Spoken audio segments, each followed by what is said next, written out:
سورہ الکہف آیت نمبر 266، صفحہ نمبر 266، آیت نمبر 4۔ سورہ الکہف آیت نمبر 4، صفحہ نمبر 266۔ نحمدہ ونصلی علی رسولہ الکریم،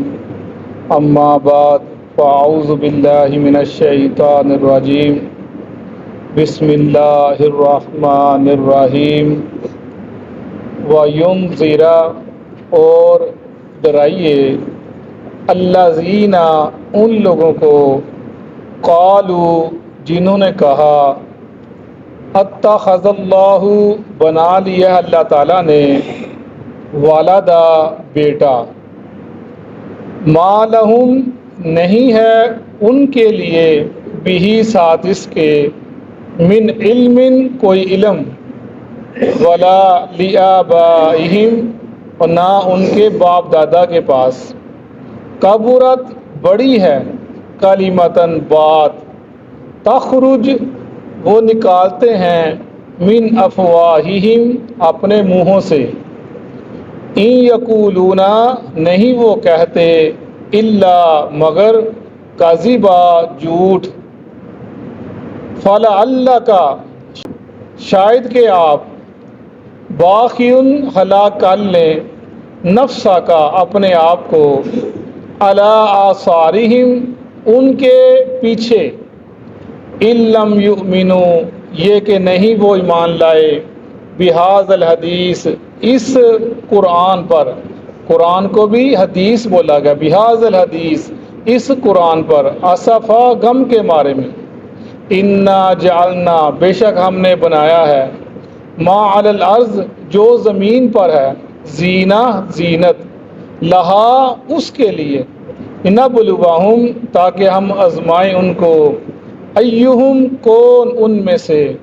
احسن عملا، اچھے عمل کرتا ہے، وَإِنَّا، اور بے شک ہم، لَجَائِلُونَ، البتہ بنائیں گے، کر دیں گے، ما علیہا، جو اوپر اس کے ہے، سعیدہ، میدان، جرزا، چٹیل۔ صدق اللہ العظیم۔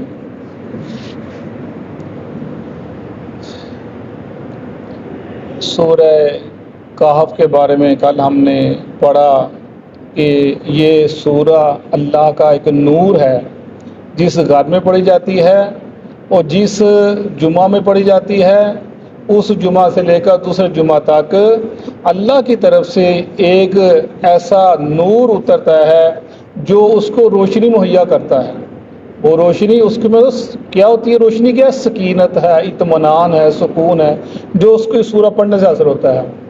دوسرا ہم نے پڑھا تھا کہ یہ سورہ جو پہلی 10 آیات کی تلاوت کرتا ہے یا آخری 10 آیات کی، تو دجال کا جو فتنہ ہے اللہ تعالیٰ اس سے اس کو بچائے گا۔ ہر نبی نے اپنے دور میں اپنی امت کو دجال کے فتنے سے بچنے کی تاکید کی اور اللہ سے بچنے کی دعائیں کی، اور فرمایا رسول صلی اللہ علیہ وسلم نے کہ یہ ایک بہت بڑا فتنہ ہوگا، اور صحابہ کرام کہتے تھے ہمیں ایسے لگتا تھا جیسے ابھی نکل کے آنے لگا ہے۔ آپ ہمارا کہتے تھے تم ڈرو نہ، اگر میرے ہوتے آ گیا تو میں اس کو خود نمٹ لوں گا اس کے ساتھ، یہ دجال اتنا بڑا فتنہ ہے۔ اور اس کے علاوہ یہ جتنے جھوٹے نے، فرمایا میرے بعد 30 جھوٹے نبی ہوں گے جو دعوت کریں نبوت کا، وہ بھی دجال بس جھوٹا، فریب، مکار، دھوکے باز، دجال کا مطلب ہوتا ہے۔ جیسے ہمارے یہ احمد قادیانی آیا، یہ بھی جھوٹا دجال، یعنی یہ سب دجال کسی سے چلتے آ رہے ہیں، لیکن اصل میں دجال وہ آئے گا، وہ کانا دجال جب آئے گا ایک بہت بڑا فتنہ ہوگا۔ آج ہم دیکھتے ہیں، سوچتے ہیں کہ یہ چھوٹے چھوٹے جو ہماری یہ پیری مریدی کے سلسلے چل رہے ہیں، ہمارے لوگ جو لا علمی کی بنا کے اوپر علم حاصل کرتے نہیں ہیں قرآن و حدیث کا، وہ ان کے پیچھے چل پڑتے ہیں، لگتے ہیں۔ یہ چھوٹے موٹے شیطان ان کے ذریعے، جیسے ہمارے رسول صلی اللہ علیہ وسلم نے کہ وہ شیطان اوپر سے باتیں سنتا ہے، پھر آ کر ایک کاہن کو بتا دیتا ہے کہ اس بندے کے بارے اللہ نے یہ فیصلہ کر لیا ہے۔ وہ کاہن کچھ باتیں خود ملاتا ہے، اس کو بتا دیتا ہے، وہ جب جاتا ہے اس کے پاس، وہ کہتے تیرے پاس ساتھ یہ معاملہ ہونے والا ہے، وہ ایسے ہو جاتا ہے۔ تو وہ کہتے ہیں یہ کاہن، یہ جو نجومی ہے جس کے پاس میں گیا ہوں، میرا پیر ہے، یہ بڑا پہنچا ہوا ہے، اس نے تو مجھے یہ بات بتا دی۔ اور پوری وہ اپنی زندگی داؤ پہ لگا دیتا ہے، اپنا دین بھی دنیا بھی داؤ پہ لگا دیتا ہے، اور وہ اس کے دین کے ساتھ بھی کھیلتا ہے، اس کی دنیا کے ساتھ بھی کھیلتا ہے۔ وہ یہ چھوٹی سی بات ہوتی ہے، لیکن دجال نے جب اس نے کیا کرنا ہے، اس نے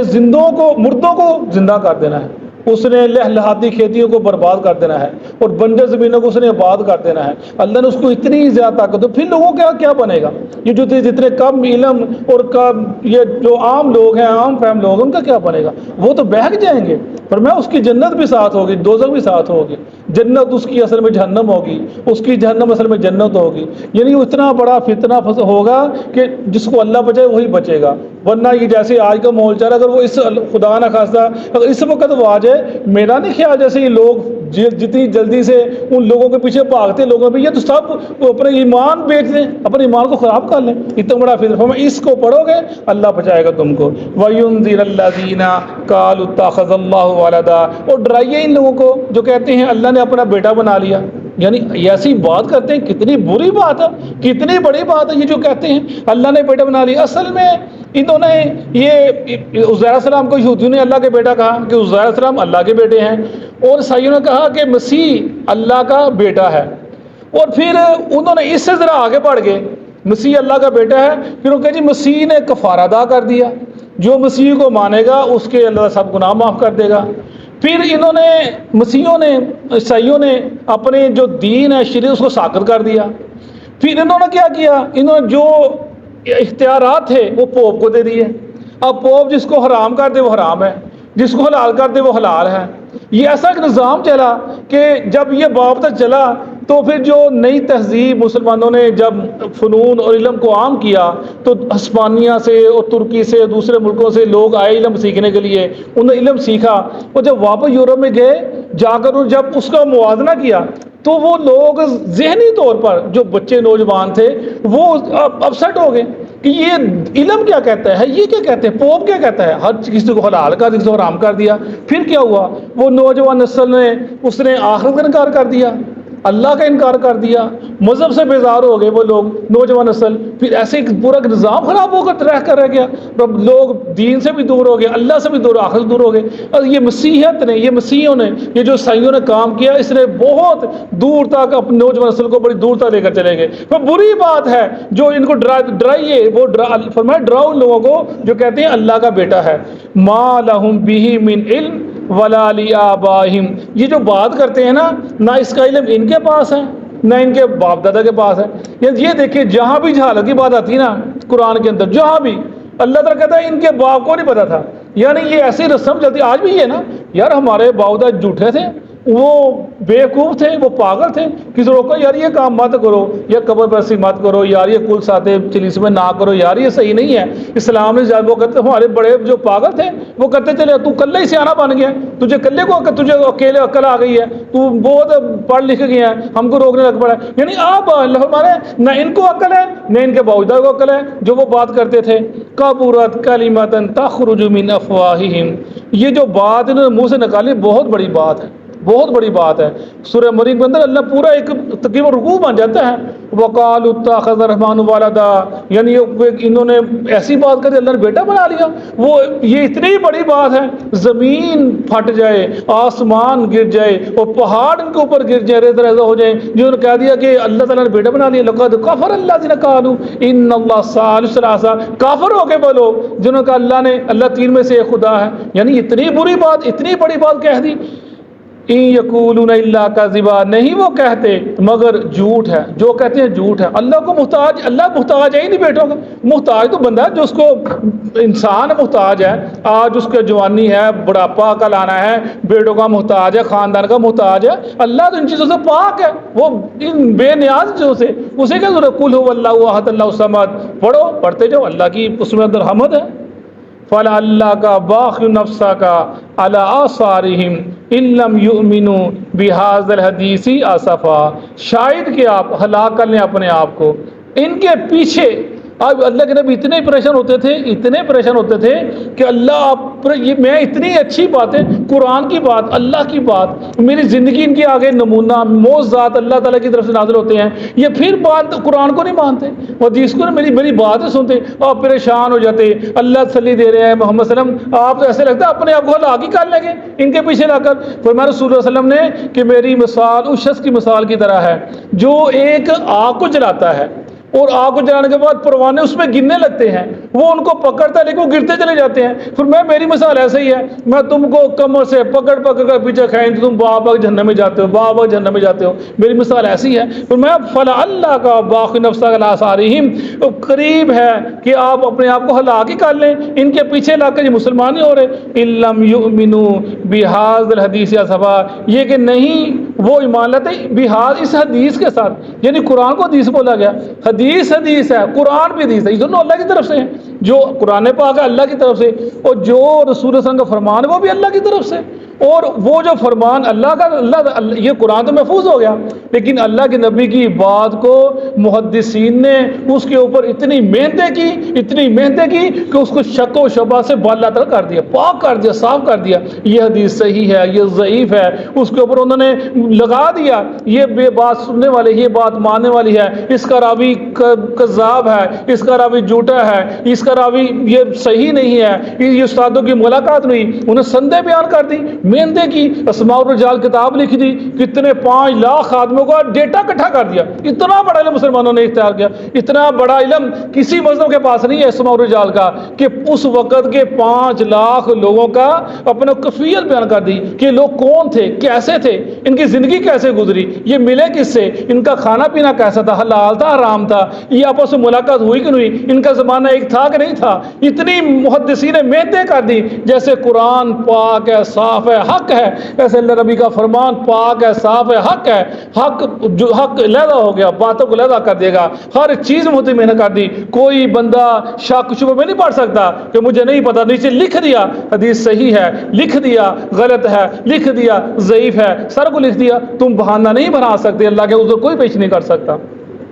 اِنَّا جَعَلْنَا مَا عَلَى الْأَرْضِ زِينَةً لَهَا لِنَبْلُوَهُمْ أَيُّهُمْ أَحْسَنُ عَمَلًا، ہم نے بنایا جو زمین کے اوپر زینت، جو کچھ زمین کے اوپر ہے، انسان ہے زینت ہے، چرند پرند ہے زینت ہے، سام بچھو اپنا ہے زینت ہے، پہاڑ ہے زینت ہے، درخت ہے زینت ہے، نباتات ہے، حیوانات ہے، ہر چیز زینت ہے جس کو بنے۔ وہ کس لیے ہے؟ لِنَبْلُوَهُمْ أَيُّهُمْ أَحْسَنُ، ہم تم کو آزمائیں گے کہ کون اچھے عمل کرتا ہے۔ کس کے لیے؟ ہمارے لیے، جو بھی زینت ہے دنیا کے اوپر وہ ہمارے لیے ہے۔ فرمایا رسول اللہ صلی اللہ علیہ وسلم نے کہ واقعی دنیا بڑی خوبصورت ہے، بڑی شیریں ہے، وہ بڑی حسین ہے، اور تم کو اللہ تعالیٰ تمہارے پچھلوں کا جانشین بنائے گا، اور پھر دیکھے گا تم میں سے کون اچھے عمل کرتا ہے۔ اصل مقصد یہی تھا نا کہ دنیا کا کہ اچھے عمل کون کرتا ہے، اور اچھے عمل کی جزا سزا ملنی ہے، اس کی تیاری کرنی ہے۔ وَإِنَّا لَجَاعِلُونَ مَا عَلَيْهَا صَعِيدًا جُرُزًا، پھر آگے اس زینت کو کہہ دیا۔ ہمارے رسول اللہ صلی اللہ علیہ وسلم نے دنیا کی مثال ایسے ہے جیسے ایک بکری مری تھی، فرمایا جیسے اس کی کوئی قدر و قیمت نہیں ہے، اللہ کے ہاں اس کی بھی اس دنیا کی قدر و قیمت نہیں ہے۔ اس دنیا کا، یہ دنیا بہت خوبصورت ہے، لیکن آگے فوراً انسان کے ذہن میں اس نقشے کو ملیا میٹ کر دیا کہ انسان دنیا خوبصورت ہے، سر دیکھ بھی رہا، لیکن یاد رکھ وَإِنَّا لَجَاعِلُونَ مَا عَلَيْهَا صَعِيدًا جُرُزًا، ایک وقت آنے والا ہے ہم اس کو چٹیل میدان کر دیں گے، اس کے اوپر بنجر کر دیں گے، نہ پہاڑ ہوں گے، نہ دریا ہوں گے، کوئی اونچ نیچ نہیں ہوگی، یہ برابر ہو جائے گی۔ اور تم اس کے پیچھے مت بھاگنا، اپنے رب کو نہ بھول جانا، مادی دنیا کے پیچھے لگ کر اپنے خالق حقیقی کو مت بھول جانا، اس کو یاد رکھنا۔ یہ جو کافر باتیں کرتے ہیں اللہ نے بیٹا بنا لیا، یہ کہتے ہیں اللہ نے فرشتے اللہ کی بیٹیاں ہیں، اور آج کا مسلمان نور من نور اللہ، اور اللہ کے نور میں سے کس کس کو نکال کر باہر کرتا ہے، یہ سب کفریہ کلمات ہیں، یہ سب اللہ کو انتہائی غصہ دلانے والے کلمات ہیں، جس کی وجہ سے آج ہمارے مسلمانوں کو ہر وقت، ہر پوری امت مسلمہ زوال کا شکار ہے ہر وقت، کہ اللہ کی توحید کو چھوڑ دیا۔ توحید کا نام لے جو کو لیتا ہے اس کے ساتھ کیا سلوک کیا جاتا ہے، ہم پڑھتے بھی آ رہے ہیں، سنتے بھی چلے آ رہے ہیں۔ اللہ تعالیٰ ہمیں ان جو برے اور جو لوگ ہیں، اللہ ہمیں ان سے بچائے، اپنے نیک لوگوں میں ہمیں شامل فرمائے۔ صدق اللہ العظیم۔